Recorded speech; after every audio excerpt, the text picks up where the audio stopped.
Hello students, welcome back to my channel study hard. इस video में हम करने जा रहे हैं क्लास 8th का साइंस का एक सैम्पल पेपर सॉल्व करेंगे। ठीक है, हमारे यहाँ अभी एग्ज़ाम हुआ नहीं है, तो जब एग्ज़ाम होगा तो मैं आप लोगों के साथ ओरिजिनल पेपर भी शेयर कर दूँगी। तो इसमें कुछ इंपॉर्टेंट क्वेश्चंस दिए गए हैं जो आप लोग के एग्ज़ाम्स में भी पूछे जा सकते हैं। तो ये सैम्पल पेपर आपके एग्ज़ाम्स के लिए भी बहुत ही ज़्यादा इम्पॉर्टेंट है। और एक बात, अगर आप लोगों ने मेरे चैनल को सब्सक्राइब नहीं किया है तो सब्सक्राइब कर लेना, ताकि और भी जो मैं पेपर्स शेयर करने वाली हूँ ये आप तक पहुँच जाए। और वैसे PT2 के बाद फिर एनुअल एग्ज़ाम्स आने वाले हैं, तो एनुअल एग्ज़ाम्स में भी मैं आप लोग के क्लास के जो साइंस और मैथ्स के जो कुछ इंपॉर्टेंट क्वेश्चंस बार बार पूछे जाते हैं और जो हर साल पूछे जा रहे हैं और एनुअल एग्ज़ाम्स में आप लोग के भी आने के जो चांसेस होंगे, तो वो सारा मैं चैप्टर वाइज आप लोग को पोस्ट करने वाली हूँ वीडियोस। ठीक है, तो वो सब आप तक मिल जाए, इसलिए आप लोग प्लीज़ सब्सक्राइब कर लेना। ठीक है, तो स्टार्ट करते हैं। तो ये जो पेपर होगा आपका, इसमें 4 सेक्शंस होंगे। पहला सेक्शन ओनली MCQ, जैसे कि आप लोग को पता ही है, पहला सेक्शन तो MCQ ही होता है। और उसके बाद 10 MCQs आएंगे और उसमें कुछ 2 मार्क्स के क्वेश्चंस होंगे, कुछ 3 मार्क्स के होंगे और कुछ 5 मार्क्स के भी होंगे। उसके बाद आपका लास्ट में केस बेस्ड है। तो ये जो पेपर है, इसमें जितने भी क्वेश्चंस है आप लोग के एग्ज़ाम पॉइंट ऑफ व्यू से बहुत इंपॉर्टेंट है। इन सब का आंसर्स मैंने नीचे एक अलग से PDF बना के शेयर किया हुआ है। तो यहाँ से हम लोग स्टार्ट करते हैं। ठीक है, आप लोग क्वेश्चन ऊपर से मैच कर लेना, सारे क्वेश्चन ही सेम है। तो फिर स्टार्ट करते हैं। पहला क्वेश्चन है, how many pairs of chromosomes are found in nuclei of their cells. तो सेल्स के न्यूक्लियाई में कितने क्रोमोसोम्स होते हैं, ये बहुत ही बार बार पूछे जाते हैं एग्जाम्स में। तो ये होते हैं आपके 23 पेयर्स। ठीक है, मतलब 23, और टोटल कितने होते हैं अगर ऐसा पूछा जाएगा तो ये कितना हो जाएगा आपका 46 होते हैं। ठीक है, अगर पेयर्स पूछा तो 23, टोटल कितने क्रोमोसोम्स होते हैं तो 46 आपको बताना है। Next, the chemical substances which are secreted from endocrine gland, से जो केमिकल सब्सटेंसेस सिक्रेट होते हैं उनको क्या कहते हैं, तो वो उनको कहते हैं हम हार्मोन्स। ठीक है, next question, 1 hertz is equal to कितना होता है 1 ऑसिलेशन पर सेकेंड। कभी कभी क्या करते हैं, आप लोग को ऐसा भी मिल सकता है 1 ऑसिलेशन, और ये सारे तो गलत ही है। ये वाला ऑप्शन नंबर A जो है ना वो करेक्ट है। और कभी इसके जगह आपको ये भी दिया जा सकता है, ऑसिलेशन की जगह वाइब्रेशंस लिख दे सकते हैं, या फिर ऐसा लिख सकते हैं कि 60 वाइब्रेशंस पर मिनट। देखो, मिनट होने से तो 60 हो जाएगा ना, ऐसा भी करके दे सकते हैं। तो यहाँ पे 1 ऑसिलेशन पर सेकेंड था, तो ये ऑप्शन करेक्ट है। अगर इसकी जगह ऐसे दिया रहेगा कि 60 वाइब्रेशंस पर मिनट, तो वो भी आंसर करेक्ट होगा। ठीक है, नेक्स्ट देखते हैं। स्पीड का फॉर्मूला लिखना है तो सभी जानते हैं, फिर भी ये बार बार पूछा जाता है, इसलिए मैंने भी ऐड कर दिया यहाँ पे। स्पीड का फॉर्मूला होता है distance travel by time. SI unit of force भी पूछते हैं, SI यूनिट ऑफ फोर्स होता है आपका newton. Pressure is defined as, pressure क्या होता है ना, प्रेशर कोई भी पॉइंट फोर्स हम लोग जब अप्लाई करते हैं पर यूनिट एरिया, तो उसको ही प्रेशर कहा जाता है। तो option number A correct answer होगा, force per unit area. Which of the following produces least friction, तो फ्रिक्शन, तो इनमें से कौन सा सबसे कम फ्रिक्शन प्रोड्यूस करता है। स्लाइडिंग फ्रिक्शन, स्लाइडिंग फ्रिक्शन कैसा हो जाएगा, जैसे कि मान लो एक ऐसे कुछ रखा हुआ है, जब मान लो ट्रक पे कुछ लोड करते वक्त ऐसे वो बॉक्स है, इसको स्लाइड करने से इस बॉक्स का बहुत सारा पार्ट इस वुडन लॉग मान लो इसके साथ कांटेक्ट में आ रहा है। जब सरफेस के साथ जो पार्टिकल्स का बहुत कम पार्ट इसके साथ कांटेक्ट में आएगा ना, वहाँ पे सबसे कम फ्रिक्शन होगा। तो रोलिंग में देखो, रोलिंग में सबसे कम होता है ना, ऐसे करके राउंड होता है, बस ये वाला पार्ट, थोड़ा सा पार्ट जो है ना कांटेक्ट में आता है सरफेस के साथ, तो इसमें सबसे लिस्ट फ्रैक्शन होगा। तो यहाँ पे हम लिखेंगे रोलिंग फ्रिक्शन, हमारा सही आंसर होगा ऑप्शन नंबर B। नेक्स्ट देखते हैं, स्प्रिंग बैलेंस, ये भी बहुत इंपॉर्टेंट है। स्प्रिंग बैलेंस डिवाइस जो है वो क्या मेजर करने के लिए यूज़ किया जाता है, तो ये फोर्स को मेजर करता है बच्चों। ठीक है, ऑप्शन नंबर C होगा correct answer. Diabetes is the disease cause due to insufficient secretion of, ये भी बहुत इंपॉर्टेंट है। जैसे कि डायबिटीज़ जो हो जाता है ना लोगों को, तो वो कौन सा हार्मोन के सिक्रेशन से होता है ना, कम सिक्रेशन से होता है, तो ये होगा इंसुलिन। इंसुलिन कम बनने लगता है, ठीक है, तब उस पेशेंट को डायबिटीज़ हो जाता है। नेक्स्ट देखते हैं, pitch of sound is determined by it's, pitch of sound जो होता है ना वो किससे हम पता कर सकते हैं, वो किस पे ऊपर डिपेंड करता है, मतलब तो ये डिपेंड करता है आपका फ्रीक्वेंसी के ऊपर, फ्रीक्वेंसी ऑफ द साउंड। ठीक है, तो ये थे 10 MCQ क्वेश्चंस। नेक्स्ट देखते हैं, ये बहुत ही इंपॉर्टेंट क्वेश्चन है। आप लोग ऐसे मैथ्स देके घबरा मत जाना, इसका एक बस सिंपल सा फॉर्मूला है, फॉर्मूला में पुट करना है और आंसर आपका निकल जाता है। देखो इसमें क्वेश्चन है, अ पेंडुलम ऑसिलेट्स, एक पेंडुलम जो है ना वो ऑसिलेट करता है 40 टाइम्स इन 4 सेकेंड्स, है ना। नंबर ऑफ टाइम्स कितना दिया है 40 और टाइम दिया है 4। Find its time period and frequency. सबसे पहला बात आपको तो लर्न करना होगा टाइम पीरियड और फ्रीक्वेंसी का फॉर्मूला, ठीक है। मैं जितना समझा रही हूँ आप लोग उसको अच्छे समझ लो, तो किसी भी तरह का ये जो सम्स आते हैं ना आप इजीली कर लोगे। जैसे कि सबसे पहले टाइम पीरियड का फॉर्मूला हो जाता है total time by number of oscillation, ठीक है। टोटल मान लो टाइम पीरियड का फॉर्मूला है total time by number of oscillation, आपने लर्न कर लिया।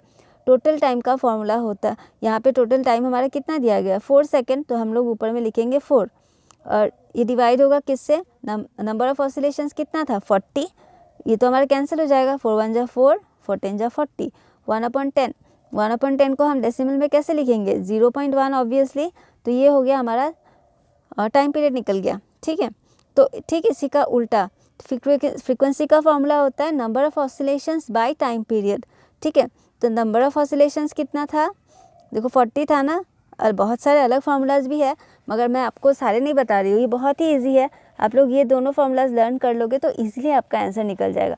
बहुत सारे फार्मूलाज लर्न करने से क्या होता है कन्फ्यूजन हो जाता है, ठीक है। तो आप ये फार्मूला लर्न कर लो, दोनों का ईजी है ना, total time by number of oscillation और number of oscillation by total time, इससे इजीली आपका आंसर निकल जाएगा। नंबर ऑफ ऑसिलेशन फ्रीक्वेंसी के लिए 40 था और टाइम 4 ही था, ये कैंसिल करेंगे तो 10 आ गया, मतलब 10 फ्रीक्वेंसी हमेशा हर्ट्ज में लिखा जाता है, H और Z इसका सिंबल है, ठीक है।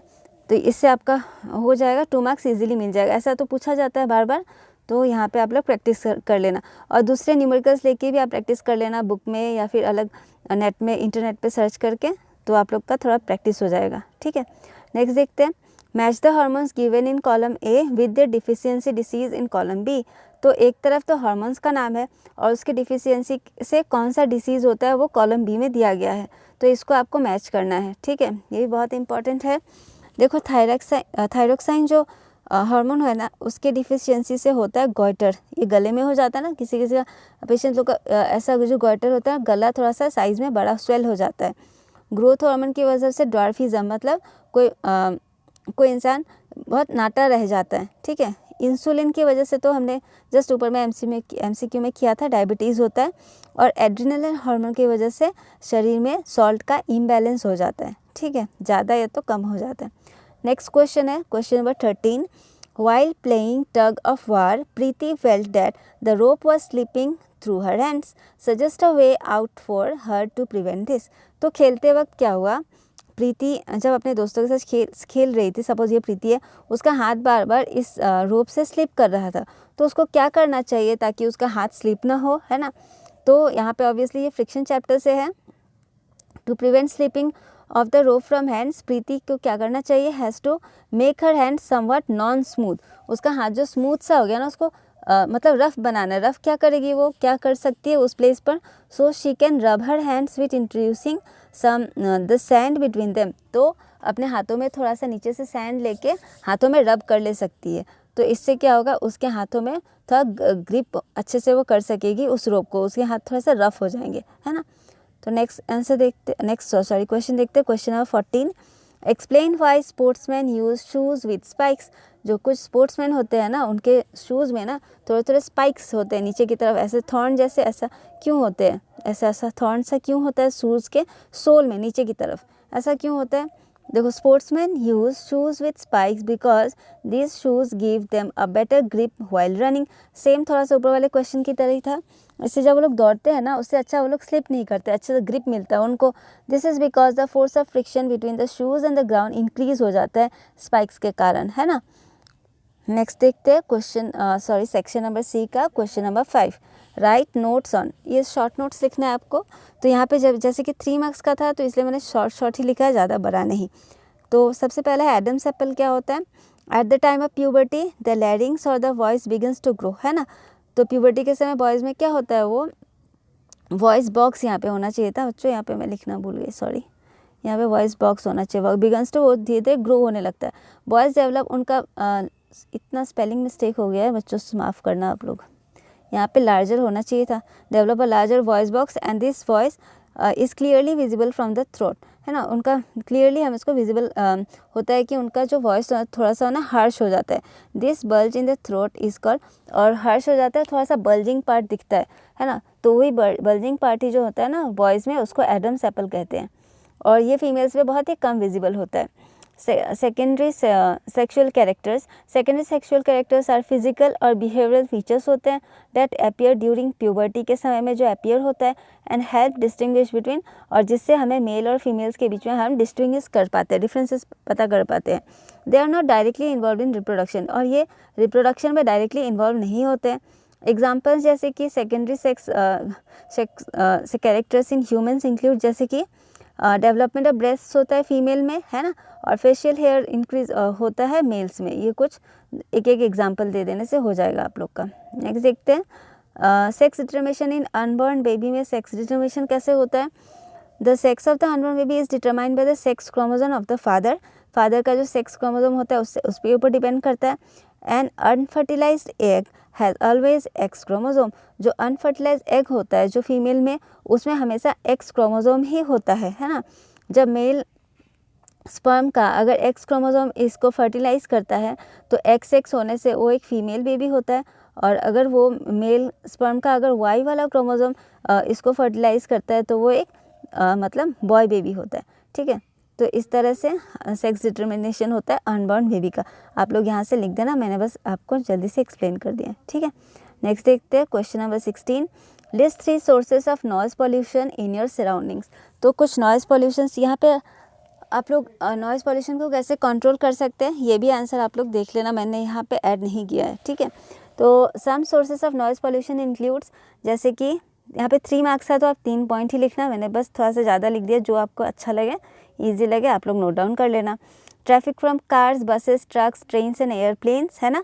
Heavy equipments like cranes, cement mixture जो होते हैं वो सब, जैक हैमर्स जो यूज़ किए जाते हैं ये सब से। फिर फैंस, मोटर्स, कंप्रेशर्स और मैन्युफैक्चरिंग प्लांट सबसे, इन सब का भी बहुत ही ज़्यादा साउंड आता है। टेलीविज़न, रेडियोस, मिक्सचर्स जो घर में होते हैं ना, फिर डेजर्ट कूलर्स इन सब से बहुत ज़्यादा आता है। यूज़ फॉर सॉरी ये कुछ गलत हो गया, यहाँ पे आपका होना चाहिए था, आगे में लिखना चाहिए था स्पीकर्स नंबर 5 में, ठीक है, सॉरी यहाँ पे होना चाहिए था स्पीकर्स नंबर 5 में। स्पीकर्स यूज फॉर रिलीजियस और पॉलिटिकल पर्पजेस, ठीक है, यहाँ पे आप लोग स्टार्टिंग में लिख देना, एक वर्ड मिस हो गया यहाँ पे। नेक्स्ट देखते हैं question number 17, two of same length, two rods of same length होना चाहिए था यहाँ पे, two rods of same length and equal same length and equal length have different thickness, है ना। उनका सेम लेंथ है और सेम और इक्वल लेंथ होना चाहिए था, सेम और इक्वल लेंथ, उनका थिकनेस जो है ना अलग अलग है, मगर दे है दोनों का हाइट सेम है मगर थिकनेस अलग है, मतलब जो मोटा होता है ना, मोटा, और एक मोटा ज़्यादा और एक पतला है, और उन दोनों को वर्टिकली सैंड में गाड़ दिया गया, मान लो ऐसे करके, ठीक है। Which of them will sink more, कौन सा ज़्यादा अंदर सैंड में धंस जाएगा, है ना। तो इसका आंसर है द थिनर रॉड, जो पतला वाला रॉड है ना, that is rod B will sink, ये ज़्यादा सिंक करेगा, सिंक मतलब धंस जाएगा सैंड में, because it has less area in contact with the surface, क्योंकि धंसेगा कब, जब इसका, क्योंकि बहुत कम एरिया सरफेस के साथ कांटेक्ट में है ना, तो ये जितना फोर्स इसका होगा सब इसमें लगेगा और ये अंदर चला जाएगा, मगर इसका जो एरिया है ना थोड़ा ब्रॉड है जिसके कारण ये कम धंसेगा, ठीक है। तो इसको आप इस तरह से, because it has less area in contact with the surface and it will exert more pressure on the sand with respect to the rod A, ठीक है। नेक्स्ट देखते हैं, आप लोग को जो इसमें कुछ स्पेलिंग मिस्टेक्स थे, अगर फिर भी मैंने जब एक्सप्लेन किया आप लोग को अगर फिर भी डाउट है तो आप लोग मुझे कमेंट में बताना, मैं आपको अच्छे से फिर से वहाँ पे मैसेज देके समझा दूँगी, ठीक है। नेक्स्ट है आपका question number 12, give examples to show that friction is both a friend and a foe. आपको एग्जांपल देना है ये बताते हुए कि फ्रिक्शन जो होता है ना ये हमारे दोस्त भी है और फो मतलब एनिमी भी है, किस तरह से। तो आपको देखो examples of friction as a friend, friction between our feet and ground allows us to walk. हमारा पाँव जो होता है ना, पाँव का तलवा और ग्राउंड, उन दोनों के सरफेस के बीच में फ्रिक्शन होने के कारण ही हम चल पाते हैं, है ना, हम वॉक कर पाते हैं, नहीं तो हम पिछल जाते हैं ना स्मूथ होने से। फ्रिक्शन बिटवीन हमारा पेन और पेपर के बीच में फ्रिक्शन होने के कारण हम लिख पाते हैं, स्मूथ सरफेस में, इसलिए तो आप लोग ने नोटिस किया होगा हम लिख नहीं पाते हैं ना। Friction allows us to grip and catch objects. Friction के कारण ही हम हाथों से किसी चीज़ को अच्छे से पकड़ पाते हैं। नेक्स्ट हो गया examples of frictions as a foe. तो ये हमारे फो कैसे है, हमारे लिए मतलब हार्मफुल कैसे है। जैसे कि पहला देखो, friction causes wear and tear on objects like shoes, machine parts and tools.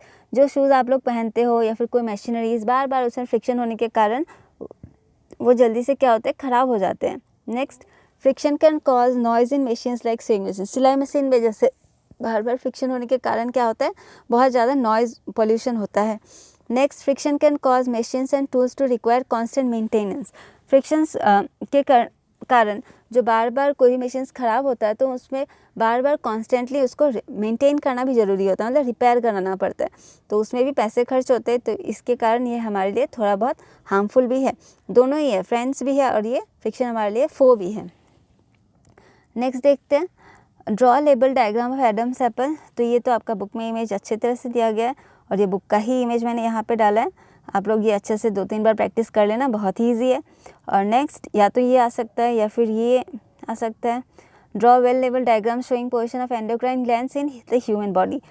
ठीक है, तो ये पूरा अच्छे से आप लोग बस ये फिगर अच्छे से पूरा ड्रॉ करना, उसके बाद ये जितने भी ग्लैंड्स है ये सब का पोजीशन आप लोग अच्छे से देख लेना, कौन सा कहाँ पे, क्योंकि पोजीशन ही शो करना इस लेबल डायग्राम में सबसे ज़्यादा इम्पॉर्टेंट है।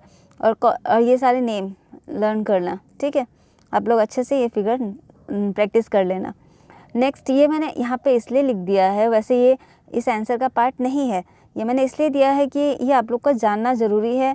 इसके ऊपर क्वेश्चंस आ सकते हैं, या तो मैच द फॉलोइंग्स आ सकते हैं, फिल इन द ब्लैंक्स भी आ सकते हैं, ठीक है। तो इसलिए मैंने इस पिक्चर के साथ रिलेटेड था तो मैंने यहाँ पे इसको थोड़ा सा लिख दिया है। जैसे कि देखो, कौन सा ग्लैंड कौन सा हार्मोन सिक्रेट करता है, आप लोग को ये जानना चाहिए। पिट्यूटरी ग्लैंड जो है ना वो ग्रोथ हार्मोन सिक्रेट करता है ना। थायराइड ग्लैंड जो है ना वो थायरोक्साइन, जिसके कारण गॉइटर भी होते हैं, है ना, ये आपको जानना चाहिए। पैनक्रियास जो है वो इंसुलिन हार्मोन सिक्रेट करता है, जिसके कारण क्या हो जाता है, डायबिटीज़, है ना। एड्रिनल ग्लैंड के कारण एड्रेनालिन होता है। टेस्टिस जो होता है इन मेल्स में वो टेस्टोस्टेरोन हार्मोन सिक्रेट करते हैं। और ओवरीज जो होते हैं फीमेल्स में ये यहाँ पे एस्ट्रोजन होगा, ESTROGEN, ठीक है, और प्रोजेस्टेरोन नाम के हार्मोन सिक्रेट करते हैं। नेक्स्ट देखते हैं section E, Ram with his family went to a picnic spot with his family. हाँ सॉरी, बार बार मैंने लिख दिया विथ हिज फैमिली, तो यहाँ पे वन टाइम ही होगा। He saw some jelly like mass floating on the sides of the pond. उसने कुछ जेली लाइक मास देखा जो कि पॉन्ड के बाहर में फ्लोट कर रहा था साइड में। He asked about it to his father. उसने अपने पापा से पूछा इसके बारे में कि ये है क्या। His father explained him that these are frogs egg. उसके पिताजी ने एक्सप्लेन किया कि ये सारे फ्रॉग्स के एग हैं। And these are millions in number, ये मिलियंस इन नंबर है, मतलब बहुत सारे हैं। Ram wondered if all of them get hatched what will happen to other aquatic animals. फिर राम ने सोचा कि अगर ये सारे अंडे अगर हैच हो जाते हैं, अगर इनमें से सारे अगर छोटे छोटे फ्रॉग्स निकल आते हैं, फिर क्या होगा, दूसरे एक्वेटिक एनिमल्स का क्या होगा, उनके रहने के लिए तो जगह ही नहीं बचेगा। तो ये आपका CCT बेस्ड क्वेश्चन है, इसके ऊपर बेस में कुछ क्वेश्चंस आपके यहाँ पे पूछे गए हैं। तो देखो, what type of fertilisation is shown by frog. तो फ्रॉग जो है ना वो किस टाइप का फर्टिलाइजेशन शो करता है, तो ये एक्सटर्नल फर्टिलाइजेशन शो करता है, ठीक है, EXTERNAL एक्सटर्नल फर्टिलाइजेशन शो करता है, क्योंकि फ्रॉग के आउटसाइड में जो फर्टिलाइज होता है, ठीक है। फिर why do frogs lays egg in large amount. Frogs जो होते हैं ना वो इतने सारे एग्स क्यों ले करते हैं, तो frogs lay many eggs to increase chance of survival of the offspring and the continuation of their generation, ठीक है, ऑफ देयर जनरेशन होगा, ठीक है। तो वो इसलिए बहुत सारे, क्योंकि एज वो लोग एक्सटर्नल फर्टिलाइजेशन करते हैं तो उनके अंडों से जब भी अंडे क्या होते हैं दूसरे एक्वेटिक एनिमल्स या दूसरे मछलियाँ भी खा जाती है, तो कुछ ही जो ऐसे अंडे होते हैं जिनमें से फ्रॉग्स हैच कर पाते हैं, ठीक है। तो फ्रॉग हैच करने के बाद भी वो काफ़ी छोटे होते हैं, दूसरे मछलियाँ उनको खा जाती हैं या फिर बर्ड्स, ये सब है ना। तो बहुत कम ही फ्रॉग्स भी लास्ट में जाके वो लोग एडल्ट फ्रॉग बन पाते हैं। तो उनका स्पीशीज़ ज़िंदा रहे, उनका जनरेशन ऐसे आगे बढ़ते जाए, तो इसलिए फ्रॉग्स जो है ना, और ये सेम केस है मछलियों में भी। मछलियाँ भी बहुत सारी मिलियंस ऑफ एग्स देती हैं, मगर उतने सारे वैसे एग्स में से मतलब हैच नहीं हो पाते हैं, ठीक है। तो ये फिश के लिए ही आप लोगों से पूछा जा सकता है। Next, the change from larva to, ये बहुत इंपॉर्टेंट है। जो लार्वा से एक टैडपोल जो एडल्ट फ्रॉग बन जाता है ना धीरे धीरे, तो उस प्रोसेस को क्या कहते हैं? उस प्रोसेस को कहते हैं मेटामॉर्फोसिस, ठीक है। और व्हिच हार्मोन कंट्रोल्स, ये जो मेटामॉर्फोसिस प्रोसेस है इंसेक्ट्स का, मतलब इंसेक्ट्स में फ्रॉग का भी है ना, तो ये प्रोसेस जो है ये कौन सा हार्मोन मतलब कंट्रोल करता है इसको? तो ये होगा थायरोक्सिन, ठीक है। तो इसी के साथ आपका ये पेपर होता है कंप्लीट। आप लोग को, आई होप आप लोग को वीडियो अच्छा लगा होगा। कुछ स्पेलिंग मिस्टेक्स थे, मगर कुछ डाउट होने से आप लोग मुझे कमेंट बॉक्स में ज़रूर बताना। वीडियो कैसा लगा ये भी बताना। नेक्स्ट किस सब्जेक्ट के ऊपर क्वेश्चन पेपर बनाओ आप लोग मुझे कमेंट बॉक्स में बता सकते हो, ठीक है। अगर आप लोगों ने सब्सक्राइब नहीं किया तो सब्सक्राइब भी कर लेना, ताकि आगे जो मैंने आपको बताया था जो इंपॉर्टेंट एनुअल एग्जाम्स के लिए डालने वाली हो, चैप्टर वाइज इंपॉर्टेंट क्वेश्चंस या फिर MCQ क्वेश्चंस या फिर CCD बेस्ड क्वेश्चंस, ये सब आप तक पहुंचते रहे, ठीक है। Thank you for watching and study hard for your exams.